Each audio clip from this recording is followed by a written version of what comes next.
آج بھی پوری دنیا میں یہ پانی زمزم کے نام سے معروف ہے اور ہزاروں سال گزرنے کے باوجود بھی جاری ہے۔ تبارک و تعالیٰ نے ابراہیم علیہ السلام کی زندگی کا سب سے بڑا امتحان لیا۔ اللہ نے ان کو خواب میں دکھایا، اے ابراہیم اپنے بیٹے کو ذبح کر۔ بیٹے نے ایک بار بھی شکایت نہیں کی کہ ابا جان بچپن تو آپ کے بغیر گزرا ہے، آج جب جوان ہو گئے تو آپ مجھے قتل کرنے کی بات کرتے ہیں، آپ مجھے ذبح کرنے کی بات کرتے ہیں۔ اقبال نے کہا تھا یہ فیضان نظر تھا یا کہ مکتب کی کرامت تھی، سکھائے کس نے اسماعیل کو آداب فرزندی۔ یہ کون سے مدرسے کا کمال تھا، یہ کون سی یونیورسٹیوں کا کمال تھا؟ میرے مسلمانوں، یہ کوئی مدرسے کا کمال نہیں تھا، یہ کوئی یونیورسٹیوں کا کمال نہیں تھا، یہ کمال تھا تو صرف حاضرہ کا کمال تھا۔ اسماعیل پیاس سے تڑپنے لگے، ماں کا دل بے چین ہو گیا۔ حضرت حاضرہ پانی کی تلاش میں چکر لگا، 7 مرتبہ چکر لگانے کے بعد اللہ رب العالمین کی رحمت ظاہر ہوتی ہے اور حضرت اسماعیل کے قدموں کے قریب پانی کا چشمہ پھوٹ پڑا۔ پانی کے موقع پر جب ہم اور آپ ابراہیم علیہ السلام کی سنت کو زندہ کرتے ہوئے جب ہم اپنے جانوروں کی گردن پہ چھری چلاتے ہیں تو ہمیں صرف یہی بات یاد نہیں ہونی چاہیے بلکہ ابراہیم علیہ السلام کی پوری زندگی ہمارے سامنے ہونی چاہیے۔ ابراہیم علیہ السلام ایک بہترین باپ بھی تھے، ابراہیم علیہ السلام ایک بہترین بیٹے بھی تھے، ابراہیم علیہ السلام ایک بہترین انسان بھی تھے، ابراہیم علیہ السلام ایک بہترین مہمان نواز بھی تھے۔ اللہ تبارک و تعالیٰ نے ایک لفظ استعمال کیا ہے، ان ابراہیم کان امتن، بے شک ابراہیم علیہ السلام جو تھے امت تھے، اور پوری امت کی جو خوبیاں، جو کریکٹر، جو کوالٹی ہوتی ہے وہ اکیلے ابراہیم علیہ السلام کے اندر موجود تھی۔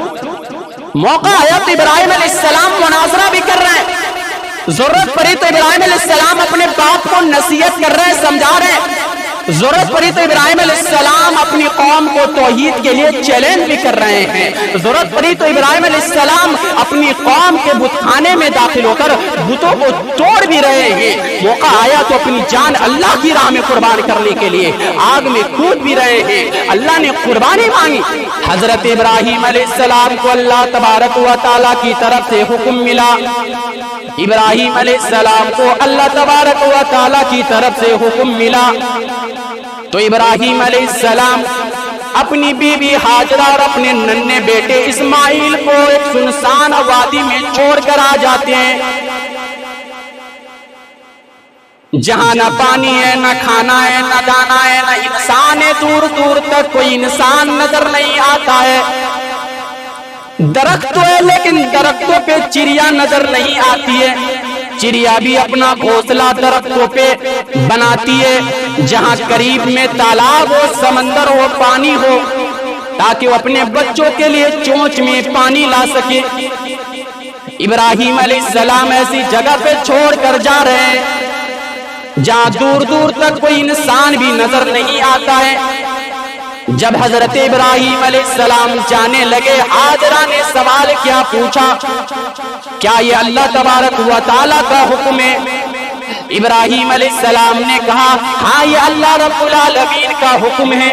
حضرت حاجرہ ایمان سے بھرپور جواب دیا، تب مجھے یقین ہے کہ اللہ مجھے برباد نہیں کرے گا، اللہ مجھے ضائع نہیں کرے گا۔ کچھ وقت کے بعد پانی بھی ختم، کھانا بھی ختم، حضرت اسماعیل پیاس سے تڑپنے لگے، ماں کا دل بے چین ہو گیا۔ حضرت حاجرہ پانی کی تلاش میں چکر لگانے لگے، صفا سے مروہ چکر لگایا، دور دور تک پانی بھی نظر نہیں آتا ہے، صفا سے مروہ، مروہ سے صفا، صفا سے مروہ، مروہ سے صفا، اسی طریقے سے 7 مرتبہ چکر لگایا لیکن پانی نہیں ملا۔ 7 مرتبہ چکر لگانے کے بعد اللہ رب العالمین کی رحمت ظاہر ہوتی ہے اور حضرت اسماعیل کے قدموں کے قریب پانی کا چشمہ پھوٹ پڑا۔ حضرت حاجرہ خوشی سے دوڑے اور پانی کو سمیٹتے ہوئے کہنے لگے، جم جم رک جا، جم جم رک جا۔ آج بھی پوری دنیا میں یہ پانی زمزم کے نام سے معروف ہے اور ہزاروں سال گزرنے کے باوجود بھی جاری ہے۔ قربانی صرف گوشت